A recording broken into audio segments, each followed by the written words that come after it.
अस्सलामुअलैकुम दोस्तों, उम्मीद है आप सब खैरियत से होंगे।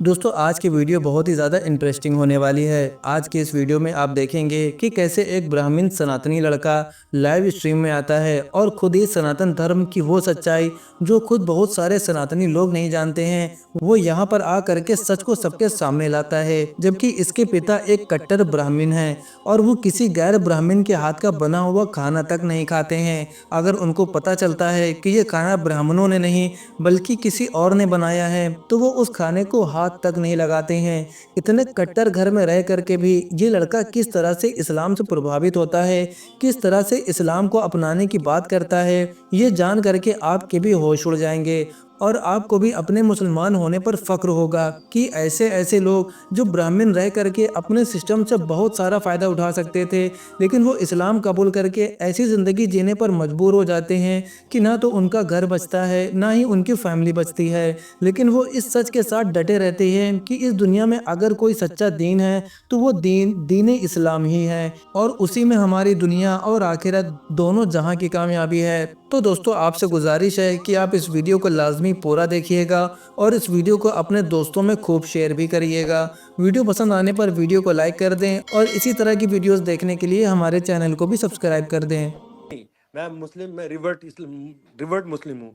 5 साल हो गया मेरे को रिवर्ट हुए। मैं रिवर्ट मुस्लिम हूँ। मेरा एक्चुअल नाम मयूख भट्टाचार्य है। मैं भट्टाचार्य ब्राह्मण फैमिली से once upon a time belong करता था। वो नाम मेरे को ना लेने का मन है, ना मैं वापस लेने वाला। लेकिन मेरे को पता है हिंदुइज्म के बारे में अंदर में क्या होता है। जी इब्राहिम भाई। अस्सलाम वालेकुम जुल्फिकर साहब। वालेकुम अस्सलाम इब्राहिम भाई। जुल्फिकर साहब, आपको याद होएगा कि मैंने ही आपको कामाख्या टेम्पल के बारे में बताया था, जहाँ पे योनि की पूजा होती है। जी जी। हाँ, तो उसके अलावा अब नहीं हो रही?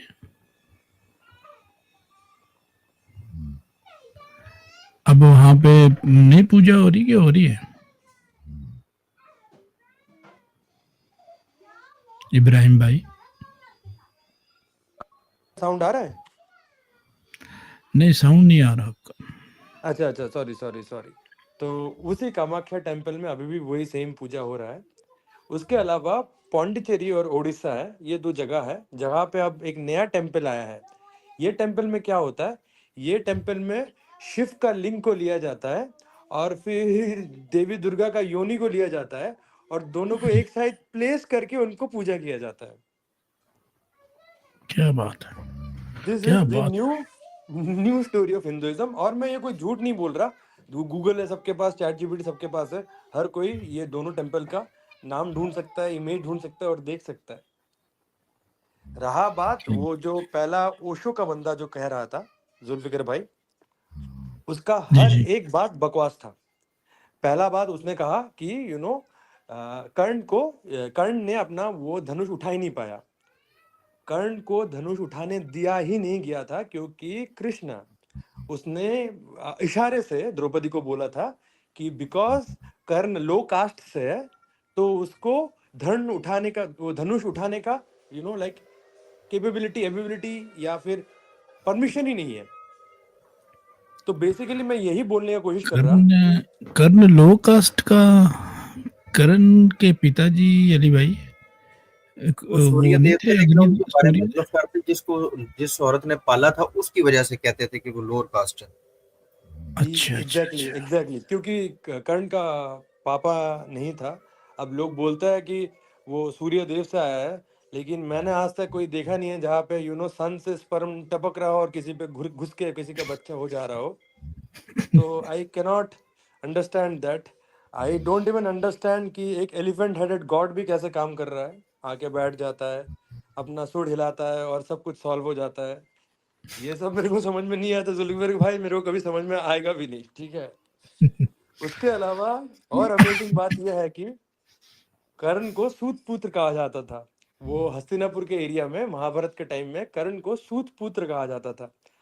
कर्ण को सूत पुत्र कहने के कारण द्रोणाचार्य ने कर्ण को अपना शिक्षा भी नहीं दिया। कर्ण अली भाई दुर्योधन ये का क्या कह सपोर्ट। रही हैं? हाँ, सूर का पुत्र? नहीं, सूर का सूत पुत्र क्या है? सूत सर, वो सूत जिन्होंने सूत उनको सूत। पाला था ना, उनके नाम से। अच्छा अच्छा अच्छा, मैं समझा सूर का पुत्र। जी जी इब्राहिम भाई। नहीं जुल्फिकर भाई। और फिर क्या हुआ, वहां पे बहुत बार कहा गया था कि अर्जुन कर्ण से बहुत ज्यादा महान है, बड़ा है, पावरफुल है।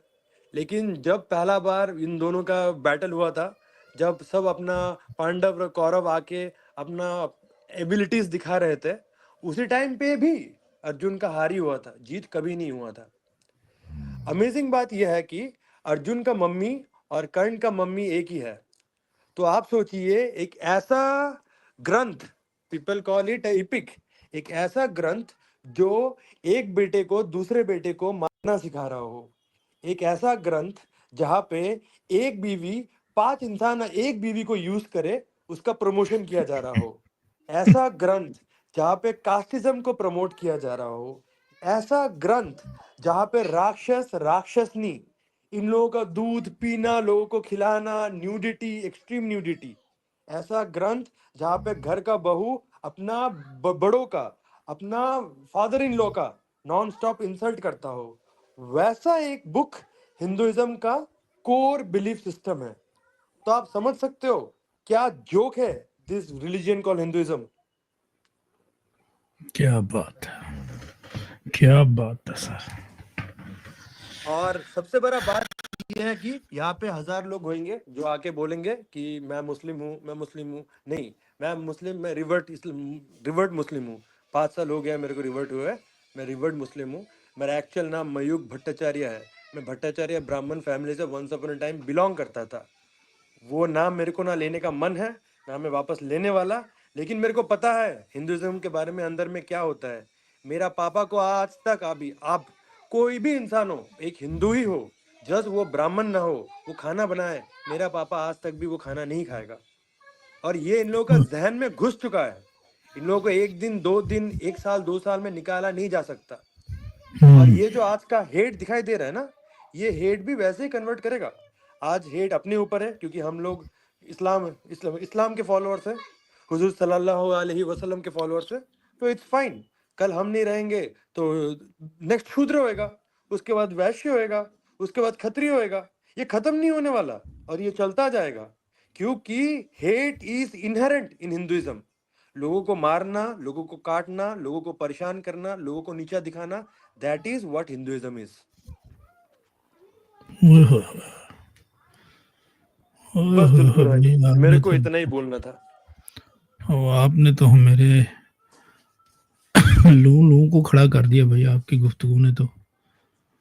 माशाल्लाह क्या बात है इब्राहिम भाई, अल्लाह ताला आपको जज़ाए खैर दे। शादीशुदा जिंदगी खराब ना होने दें, अपनाइए अफ्रीका की जड़ी बूटियों से बनी ये बहुत ही कामयाब आयुर्वेदिक दवा। क्योंकि पुरुषों में मर्दाना कमजोरी कभी भी आ सकती है और हमारी हंसी खुशी जिंदगी भी गमों में तब्दील हो जाती है और अक्सर यही वजह दूरियों का बाइस बनती है। तो दोस्तों, अगर आप भी इस तरह की परेशानियों से जूझ रहे हैं तो हमसे व्हाट्सएप पर राब्ता करें। सिर्फ 1 ही महीना इस दवा को खानी होती है, इसके बाद बीमारी जड़ से खत्म हो जाती है।